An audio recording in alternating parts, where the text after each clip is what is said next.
Guys, for Bivvytalk, we've come along to the man himself, Chilly, for the 25 questions, and he's not even seen him yet, so we could catch him out on a few, hopefully. Yeah, he's even said he'll do it before the rain comes in, and he's not even got his rods in the water. That's how good he is. Right, here we go then, mate. What's your favourite venue? My favourite venue? I'd have to say Ashmead in Somerset, and it's not simply because that's where I caught the biggest carp I've ever caught.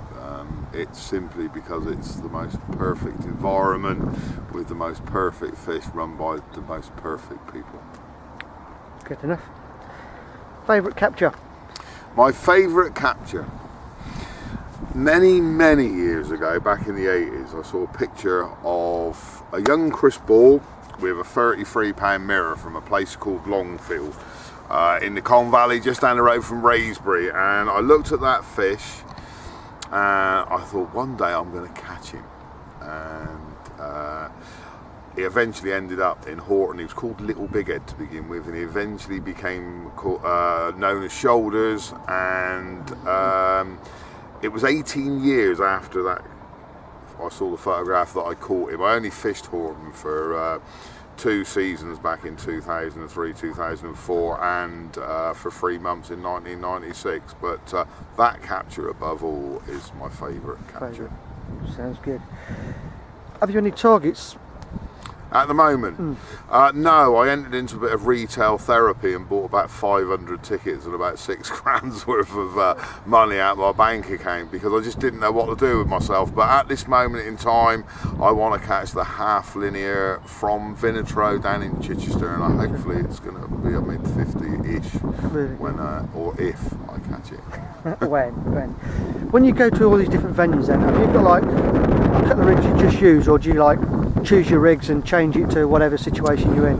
I'm going to tell you a small little story to begin to just to highlight why I don't change anything that I do. I started some filming 7 years ago with a company called Fishing TV, and in the first 5 programs I knew I was going to fish 5 completely different venues. One was a massively deep sand pit, a massively deep gravel pit, a shallow gravel pit, an extremely silty mere, and a river. And I was successful in all the programs. I lost a carp on the river one, but I did hook a personal best barbel. I caught 2 40s in one of the programs. I caught the biggest fish in the lake in another one. And in every instant, I used 4 foot of lead core, a lead clip, a flat pair lead of 3 ounces, 6 inches of strippable braid, a size 7 hook with a very long hair, a dumbbell hook bait with a bit of plastic on the end. I never changed a single thing, and I don't believe you have to catch carp, and that is the rig I use for 90% of my fishing. If I'm looking for range, I use that with a PVA bag, by the way. If I'm looking to fish at range further than I can get a PVA bag, then it'll be a hinge stiff link, and that's it. I don't use any other rigs. Obviously if I'm going to zig fish, you do your little no knot and surface fishing again. But aren't they 2 examples of you don't need complicated rigs, and we're trying to catch them in the water column when they're most vulnerable, and they're the simplest rigs going. If you could design a perfect venue and stock, what would it be? I don't know that I would be good at designing one, but I'll tell you what my personal choice would be. 100-acre lake, all broken up with bays and islands, and there's 4 carp in there, and I'd catch one every 2 years, and it would be as hard as you like, and I'd love it. That's what I want. But you know, I do what I do now, and I thoroughly enjoy that as well. So the perfect venue, I think, I don't know. Ashmead in Somerset would probably be it. Yeah. Right, you're down after Ashmead for a 40-hour session. You get £10 for food. What do you get? Dear, I am the worst person on the world. I used to jump out of airplanes for a living, so I can survive on absolutely nothing.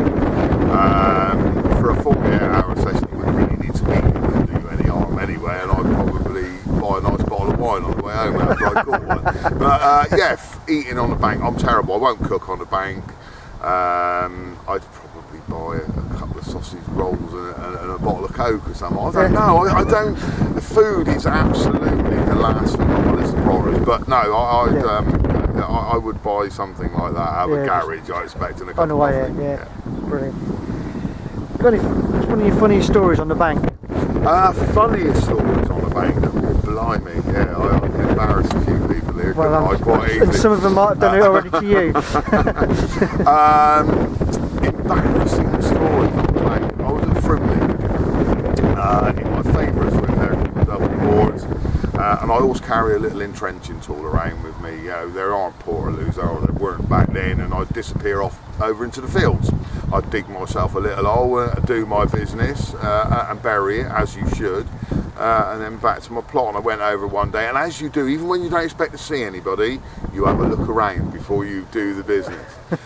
So I've had a real good look around, you know, a quick sort of 360, dug me little hole, did me business. I'm on the paperwork, and I've heard, and I've turned around, and 25 yards behind me were 3 people, 2 women and a bloke, and they were doing a deer survey on the land, and they watched me do my business. I was so embarrassed. I thought, what do I do? And I finished my paperwork, pulled my kegs out, I was doing, hello!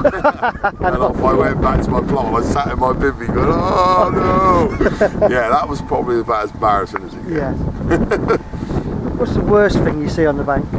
The worst thing I see on the bank is people who've got absolutely no respect for the environment they're fishing in.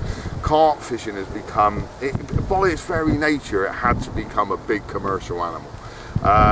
You know, and these wonderful waters that they're on here at Linear support that industry massively, but people have just got to the point, they've got to catch a carp and nothing else really matters. I think it's Rod Hutchinson wrote in here,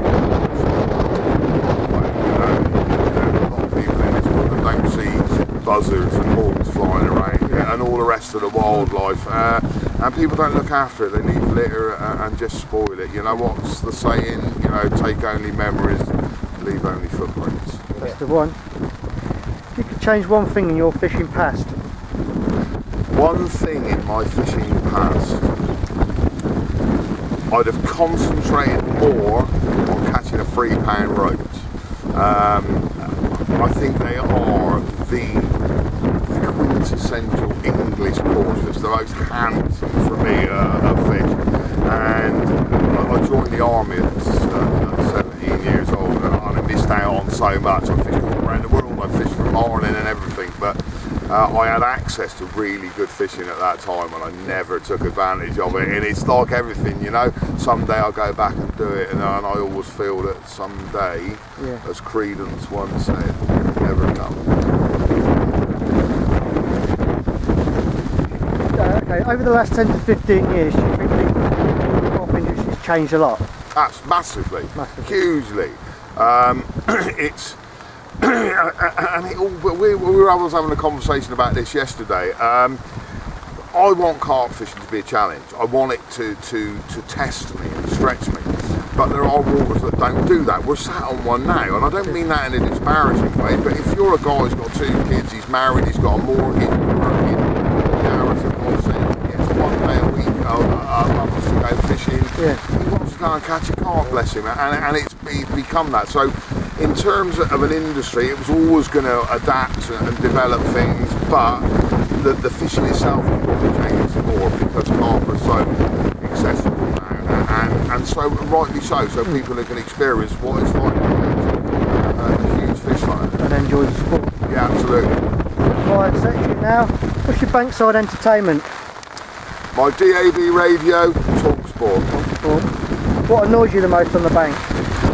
People who fiddle with their buzzers, and people who smash pegs in the ground with hammers. Oh. Yeah. Best film? Paul. Best book? Oh, Slash's autobiography from Guns N' Roses. Best radio station? Talk Sport. Football or rugby? Rugby. What music are you into? My favourite band of all time is Lynyrd Skynyrd from the Deep South in America, and if I want to drive faster down the motorway, it'll be Guns N' Roses. Guns N' Roses. Bivvy or brolly? Brolly. Bacon or sausage? Bacon. Sweet corn or maggot? Oh, sweet corn. Bream or cats? Can I say neither? Cats. biscuit or crisps? Rich tea, biscuits. Finally, what's your best piece of fishing advice you could give to anyone? Right. I always feel that we go fishing because we want to enjoy ourselves, and people get so wrapped up in the latest wonder rig and the latest wonder bait. Forget all that, get out there, find something that works for you, learn how to use it properly and enjoy yourself. Yeah. Finally, because you wanted to be different, the 26th question. And we've also asked this to another partner of yours. Did you carry Lee Jackson through the World Championships? Absolutely not. Wicked question. Probably one of the most amazing fishing experiences I've ever had, and there isn't a better bloke on the planet I was wanting to do it with. He is awesome. Brilliant. Chilly, thanks a lot for that, mate. We're going to let you get your rods out in the rain now. And I'm going to let you go off and dry off, though. Okay, thanks a lot, Chilly. Cheers. Nice one.